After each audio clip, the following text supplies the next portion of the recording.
Hello. Today I'd like to provide you with a brief update on the financial position of the church through the first 3 months of the calendar year. But before we get started, who can tell me what last Tuesday was? Tax day. Tax day. Somebody had it. Is there anybody here that's a master at figuring out what numbers need to go where on your tax forms? Martin? Only hand I saw going up back there, right? So it's always a mystery, right? What goes on there? What's it telling me? How does it work? It's all difficult to sort out.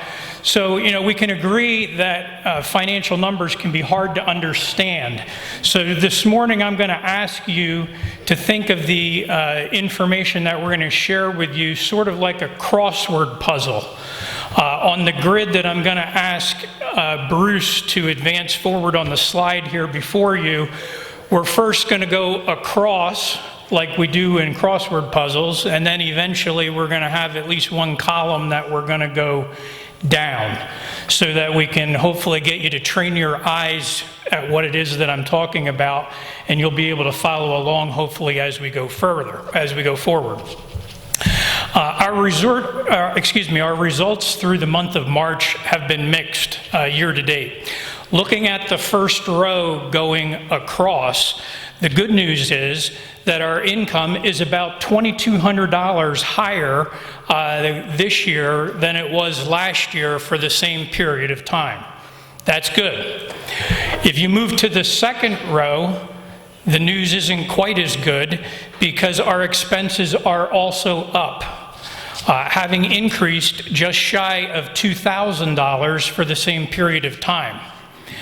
The end result, which would be the third row going across, is that through the end of March, our net financial position has improved by $245 compared to last year. That's good. Maybe not a big number, but a better story than where we were last year. While we have a very modest improvement to our finances when comparing this year to last, it's important to realize that our expenses have exceeded our income by over $7,700 so far this year.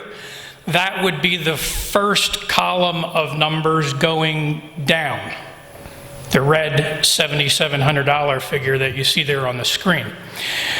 If we continue on that trajectory for the remainder of the year, we would be showing a net deficit for the year of just over $30,000. That's a big number, but it's actually less than over $38,000 that was budgeted as our deficit. That was part of the approved budget deficit, or budget approved last November at our annual meeting. I want to be very clear that barring some large unanticipated expenses or a drastic drop-off in receipts, that I don't expect that we will be looking at a year-end deficit that will be this large. It's important to understand that it's an easy exercise to take 3 months of results, multiply it by 4, and get a year-ending figure that looks like what I just said. The reality is, though, that neither our income nor our expenses are a straight-line proposition. You all know in your own household that there are certain months out of the year where you make one time a year payment for expenses, like let's say taxes. Or maybe you have insurance that you pay once a year. So that causes these numbers to jump when you hit those particular points in time, or to kind of valley out because you're in a period of time when you're not paying those one-time expenses. And income is a similar story where we have points where it's better and points where it's not quite as good.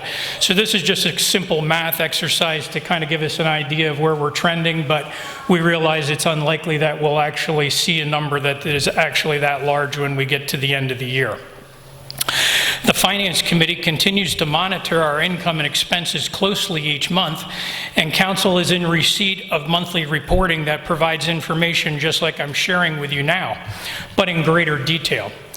Your continued support through regular offerings is essential, and we thank you for the increases that are reflected in the totals on the slide above.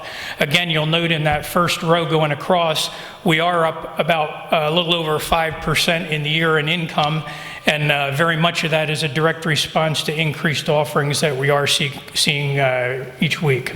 So we do appreciate your support and ask for your continued efforts there. Thank you.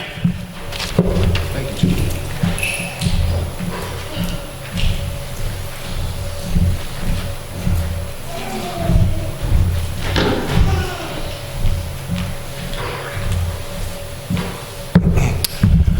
Good morning. I think Jim's analogy to a crossword puzzle is a good segue to some of my comments. I'm here representing the task force. We haven't adopted, a name other than, what the congregation assigned us in November. But for those of you that were here for the congregation meeting last November, you might remember that after this spending plan or this budget for the current year was passed and the membership recognized that we passed a budget for the year that reflected greater than $30,000 in deficit spending, there was a motion made from the floor that the church council would take the opportunity to convene a group to study how we might better align our expenses with our income. So the task force was commissioned in January, and that task force consists of the congregation council plus some other members from the congregation that volunteered to participate. We've met 4 times since January, and to help make sure that everybody is on the same page and understanding how to interpret that crossword puzzle that Jim referenced. We've spent time as a group learning what the Terzo Fund is, what the Memorial Fund is, what is a Fun and Fellowship Fund, what are our expenses, where does our money come from? We've looked at giving patterns. And as the year progresses, the task force is responsible for helping the congregation council prepare a budget or a spending plan for next year that will be better in line, where our expenses will be better in line, with our income. So I think more to come as the year goes by. But for now, the committee or the task force, thought it was important for you to know what we've been up to. I believe that we consist of 14 people. We've spent a considerable amount of time understanding the finances of the church, and now moving forward, looking at expenses and income so that we can all, continue to sustain the ministry that we have come to love here at Prince of Peace. If any of you have any questions, members of the task force are, present in church today. Your congregation council members, myself, we're in the narthex. We're available before and after worship. Please don't ever hesitate to stop one of us and ask us, any direct questions. Charmaine, I see a hand. The council, the task force consists of the council, right? Yes. The question that Charmaine asked was, does the task force consist of the council?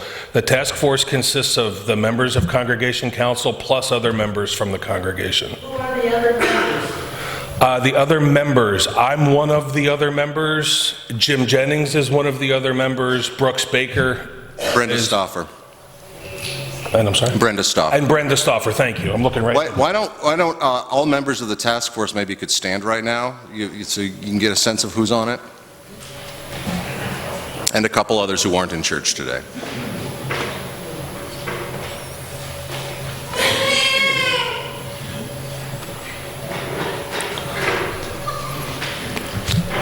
Yep. Any other questions? Thanks, Charmaine. Any other questions? Thank you all, and I, look forward to hearing from you.